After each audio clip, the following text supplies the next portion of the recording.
Opo, opo. Talagang giblock nila. So wala na, hindi natuloy ang project na nandyan ang Japanese government willing to give half of the budget, which is 3.5 billion. Humihingi lang tayo ng 3.5 billion sa national government. Magkano ninakaw nila? Diyos ko, 100 billions. Bulsa ng mga congressmen.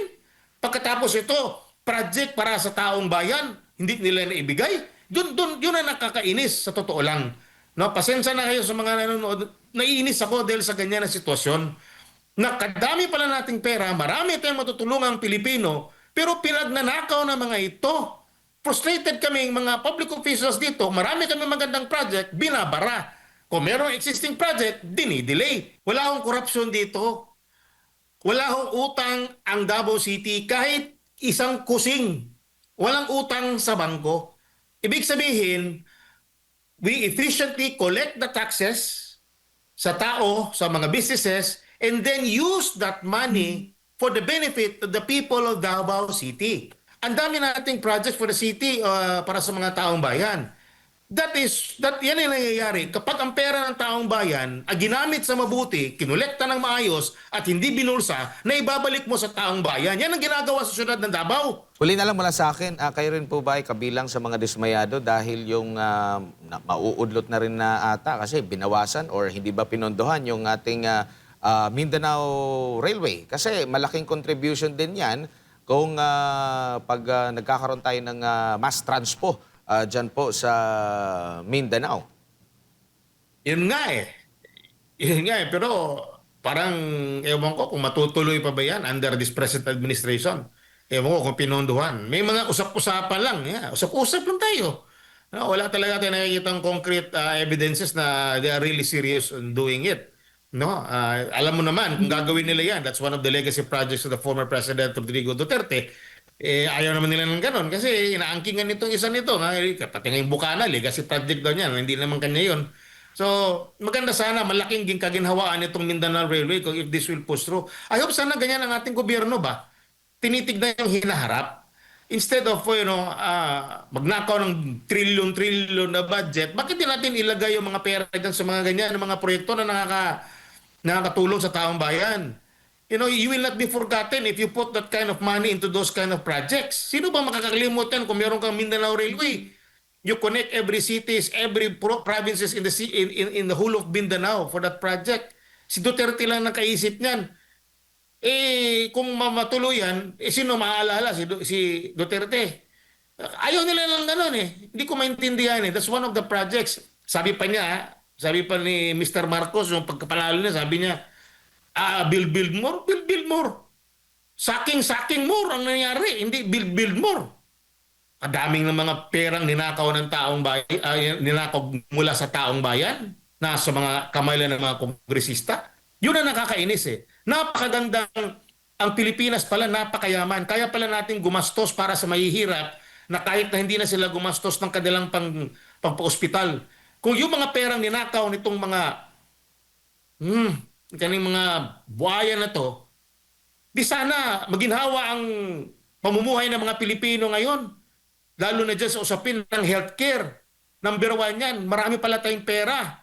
Yung mga projects na totoong projects, Mindanao Railway, kung anong mga projects talagang maganda na mapapakinabangan ng taong bayan. Ang problema sa atin ngayon, puro pagnanakaw ang nangyayari. Nakakainis. And pag humarap pa sa taong bayan, kala mo mga inosente.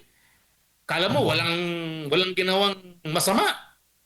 Ay nako, nakakainis. No? Opo. Pasensya na kayo. Ha? Oo. Alam niyo naman, everybody is really frustrated. It's really, na masama loob namin. Ako, mismo person, masama loob ko eh. Kasi isa ko sa mga nagkampanya talaga noon sa Unity Team. Isa ko sa mga nabudol. Kasi I was the one after yung our first term namin, yung nanalo si BP Sara. Unang ginawa ko, nagpasara ko ng resolution para suportahan ni Mr. Marcos itong Waste to Energy project ng Davao City na magsusolve ng problema sa basura. Anong ginawa? Binlock nila with no reason at all. Opo. Talagang giblock nila. So wala na, hindi natuloy ang project na nandyan ang Japanese government willing to give half of the budget, which is 3.5 billion. Humihingi lang tayo ng 3.5 billion sa national government. Magkano ninakaw nila? Diyos ko, 100 billions. Bulsa na mga congressmen. Pagkatapos ito, project para sa taong bayan, hindi nila naibigay. Yun ang nakakainis sa totoo lang. No, pasensya na kayo sa mga nanonood. Naiinis ako dahil sa ganyan na sitwasyon. Nakadami pala nating pera, marami tayong matutulungang Pilipino, pero pinagnanakaw ng mga ito. Frustrated kami mga public officials dito, marami kami magandang project, binabara. Kung merong existing project, dinidelay. Dahil because of politics. Opo. Councilor, sa kabila nga po ng mga nabanggit po ninyong mga pagsubok na pinagdaraanan na dyan sa Mindanao, particular na po sa Davao City, abay hindi alam ng nakararami o para sa kaalaman na rin ng mga kababayan natin, ang Davao City revenue pala last year ay tumaas ng halos 13% kumpara po sa mga nagdaang taon. Ang income o revenue po ninyo dyan sa Davao City noong 2025. Patunay ho ba ito ng maayos na pulisiya ninyo dyan sa lungsod pagdating sa pangongolekta po ng buwis? Yes, totoo po yan. Wala akong korupsyon dito. Wala akong utang ang Davao City kahit isang kusing. Walang utang sa bangko. Ibig sabihin, we efficiently collect the taxes sa tao, sa mga businesses, and then use that money for the benefit of the people of Davao City. Bago lang tayo, inaprubahan natin yung ating mga senior citizen.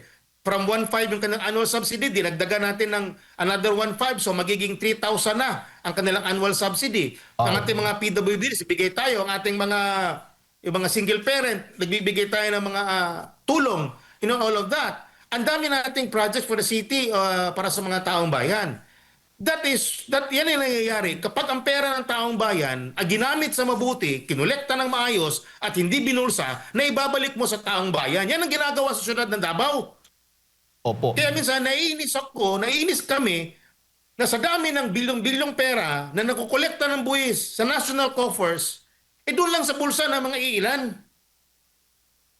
Opo. At bukod doon sa tulong sa mga kababayan natin, yung mga serbisyong panlipunan, Councilor, nakikita ho ba ninyo na malaki ding bagay itong nakuha ng income ng Davao City para po sa mga infrastruktura at iba pang mga economic programs po ng lungsod? Yes, totoo yan. Just to quote the Congressman Paulo Pulong Duterte, sinabi niya, dili may magutman din sa Davao City. Hindi kami magugutom. Hindi kami magiging pulubi dito para lang hingin ng tulong sa national government. With or without their help, as the good congressman said, mabubuhay kami mga taga Davao. We can stand on our own 2 feet. Kaya namin mabuhay. Iniiwanan man kami. Magkano lang ako mga pundo na binigay nila sa ating mga congressman dito sa Davao City. Kakarampot naman as compared to the pundo na nakukuha sa ibang mga congressman na kalyado ng administrasyon. So, there is really, wala tayong problema dito as far as, pamamalakad dito sa siyudad ng Davao. Opo. We are really proud that dahil isa rin yan, ang yung taong bayan mismo, disiplinado. Kaya kami, maganda ang pamamalakad dito. Kaya sumusunod lahat sa batas. May kakaroon ka ng konting aberya, it's because hindi mo nasunod ng batas. Sundin mo yung batas, wala tayong problema. Opo. At huli na lang, sa kabilangan ng mga paninirang ginagawa sa Davao City, yung tourist arrivals po dyan ay tumaas din ng 11%. Councilor, paano ho ba yung paghahandaan din yung mga dadagsa pa na mga turista dyan po sa Davao City this year? Yeah, actually meron tayong Araw ng Davao, may Duaw Davao, meron tayong Kadayawan Festival, Pasko Fiesta and all. Pinaghahandaan na po 'yan ng ating syudad ng Davao, no. The plans are ongoing, especially the coming Araw ng Davao ngayong March. So isa yan, ini-expect natin na dadagsa yung ating mga turista, bumibisita sa Davao. Punta kayo ng Davao, feel Davao for yourself. Kayo mismo makapaghusga. Pumunta kayo dito at tignan nyo, experience the hospitality of Davao City, hospitality of the Boeños. Punta kayo dito at tignan nyo kung tama ba to, totoo ba to pinagsasabi ng ibang mga tao tungkol sa Davao City na ninira lang sa amin dito kung ang totoong sitwasyon, ma-experience ninyo. Pinaghahandaan na po yan, and I'm inviting everybody sa buong Pilipinas come and visit Davao City and you will see for yourself and you will, experience Davao City.